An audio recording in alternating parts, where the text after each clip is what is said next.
A lot of action going on in the emerging game, and I think the biggest topic of the week is League Two. And well, we knew it was going to be crazy. We knew there was going to be a big crowd, and we knew the finish was going to be exciting. But I don't think anyone had imagined just how incredible the finish to this match was. So it looked for a long time as if UAE had stolen the game from Nepal. They posted 310 for 6. Asif Khan with the most unbelievable 100 off just 42 deliveries. Beat Kevin O'Brien's record for the fastest 100 in one-day international cricket by an associate. 50s as well to Mohammad Wazeem. That was in quick time. And a great innings by Vricha Aravind. As mentioned, they posted 310. In reply, Nepal kept things going. They lost two early wickets, Asif Sheikh and Kushal Mullah. Plenty of good partnerships in the middle, half centuries for Kushal Bertel, Bim Sharkey, who looks great, as we talked about last week. Arif Sheikh making 50, Gulshan Jah 50 not out. They had Dipendra Singh Irie at 8, which kind of goes to the Monty Desai depth of batting at the moment. They were 6 for 269, 44 overs had gone. And the scenario was that UAE were almost deliberately slow in bowling out their overs to the point where it was too dark. The umpires called time and called the light, and Nepal were actually ahead on Duckworth Lewis Stern. There was quite a bit of protestation. A lot of players weren't sure what was going on. Then official word came through from Lenny that Nepal had been crowned winners by Duckworth Lewis Stern. Nepal's players did a lap of honour around the field. Looked like maybe 30,000 people were at the ground. Handshakes eventually after that by UAE, although there was a lot of protestation, especially from Robin Singh, the coach of UAE. Comeback completed. They finished third. They go to the Cricket World Cup qualifier automatically. It sends Namibia down into fourth and to the qualifier playoff, which is held in Namibia from March 24. But, well, I don't know what Monty Desai's got in the momos there for the players at the moment, Nick, because the batting's been outstanding. And you've got to say, they've thoroughly deserved their win here and the path to the Cricket World Cup qualifier. Monty Desai's only been in the job about 39 days. I think he took the job on February 6th. They were unbeaten at home in the time that Desai's been in the job. They lost one match, that was in Dubai, against UAE. 11 of 12 to do it.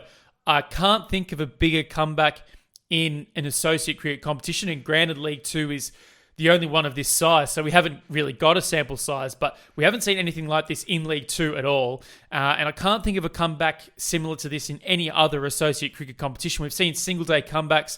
PNG were outstanding in the Barramundi Miracle of World Cricket League 2 in 2019, but I don't think anything stacks up against this. This is one of the best comebacks I've ever seen. Yeah, I mean it is remarkable, but it's also kind of typical of Nepal, Yes. leaving everything to the last minute. They The cardiac kids. almost run out of road. They have to win, 11 out of 12, and they manage to pull it off. And not only do they, they don't win all 12. They have to drop one just so that Yeah. you add the extra little bit of pressure there at the end. But well, a hell of a finish to League Two, just on that front. The fact that it all came down to this last match and all to play for Nepal. UAE had been eliminated by that point. So I mean, just to start off with, it's a testament to the tournament and to the strength of all the teams involved. Really, the fact that it's got to that point, and I'm sure our listeners, our long-term listeners, are well aware of the parity cycle that you do, but it's true in this case, and all the teams have had good moments and bad moments against each other. Even PNG really derailed UAE's Yeah. campaign for retaining ODI status, and we can talk about UAE in a minute. But yeah, I mean, Monty Desai has been involved in the Nepali setup before, and I don't know what's the difference this time. And they've had a number of coaches come through, all with pretty good credentials, including Babudu Dasanaik a couple of times, and so. On the one hand, I agree that I think the role of the coach is kind of a bit overrated in terms of what they necessarily bring to the group. But, it seems like you can't really argue with the results here. And if Desai has, even if it's just something simple and, just change their mentality a bit, because, we saw before Desai came in, the ingredients were there in their batting lineup. They're, a lot of guys I think it's 4 ODI centuries in the batting lineup that they have. So, I mean, that's just a remarkable contrast to previous iterations of this Nepali batting lineup where, Harris Khadka and no one else was able to go big.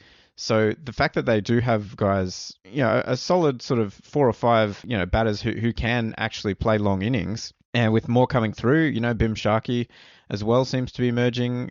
So the production of talent is there, and clearly something in the mentality is there. Maybe, as you sort of often point out, in 50 over cricket, you have a bit more time than you think.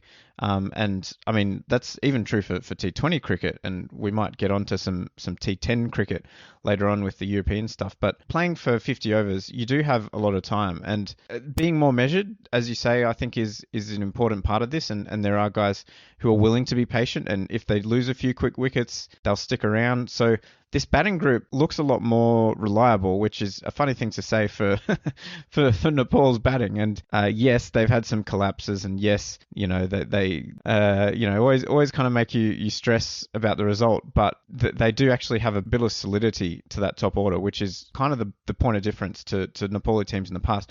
Their bowling, funnily enough, is more of a question. Their spin stocks are decent, but yeah, where do they get that kind of pace cut through on pitches where their batting isn't necessarily able to play so freely? I think that is certainly a cause for concern. But yeah, I mean, congratulations to Nepal for just an amazing achievement here. But yeah, I mean, their batting took them extremely close to a astonishing comeback. Only just falling at the last hurdle, but can't really argue with the results from Monty Desai, can you?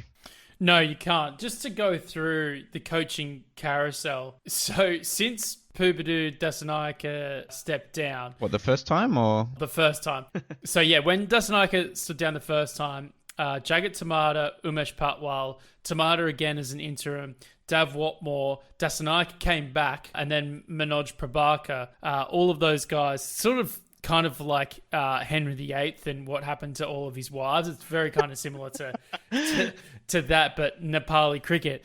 And you bring in Monty Desai, who the reputation around the world, the coaching sphere, is that he's a sort of a batting heavy head coach. He was the batting coach at the West Indies for a few years there, and particularly the white ball stuff, which is actually translated to Nepal a little bit. In the white ball stuff, the West Indies, particularly in one-day international cricket, they've actually found a different tactic to everyone else, where they kind of have everyone just bat around Shai Hope, and that's how they make their totals, because Monty knew that there were so many guys that could hit at a strike rate of 120 or above and make 300, even if Shai Hope makes 100 ball 68 or whatever. And Nepal's team actually isn't that different, because you've got a few players there that can sort of play both anchoring roles and aggressive roles. Kushal Bertel can knock off 170 balls if you want him to, and he actually did that under Dav Watmore. Dav Watmore was the coach who brought the best out of him.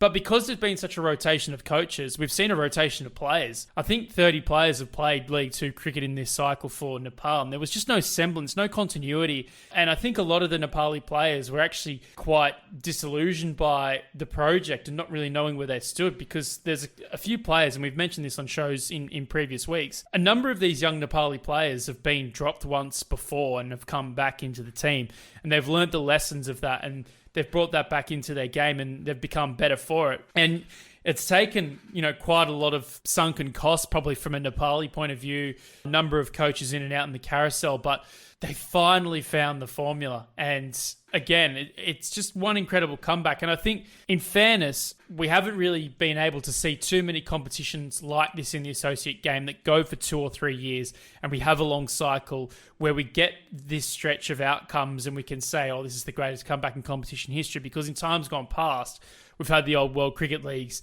that have been run and done in a week or 10 days, and you're bouncing up and down the divisions. I suppose over a very long term, Afghanistan's rise from nothing into being a test-playing nation is one of the biggest stories. And then you go on the other end of the spectrum, and we talk about, again, the win by PNG at World Cricket League 2 in 2019, kind of fittingly at the cost of Monty Desai's Canada at the time, as being one of the greatest comebacks in a day, and having all of the factors go with them to save their one-day international status. This is somewhere in between, where I think Monty Desai, on the day that Nepal finished third, he'd been in the job for Nepal 39 days. I think he was appointed on February 6th or something, and we're in mid-March, and he's turned it around. Again, it's just an unbelievable comeback, and it's one thing to bring that mindset, but it's another thing for the players to deliver it. And for them to do this, I don't think we can say much more than it's just an incredible achievement. And I think, to be fair, the fans, most of all, 99.5% of the fans certainly deserve this, because this has been in spite of Cairns' malpractice over the past few years, especially since their reinstatement. They haven't really learned the lessons of their original suspension. So from a governing body standpoint, I think there's still a lot of work to do, and there needs to be things that are ironed out. But for the players, the coaches, and for the fans, I'm so happy for them. I can't believe, what's happened here. As a neutral watching on, it's an incredible achievement.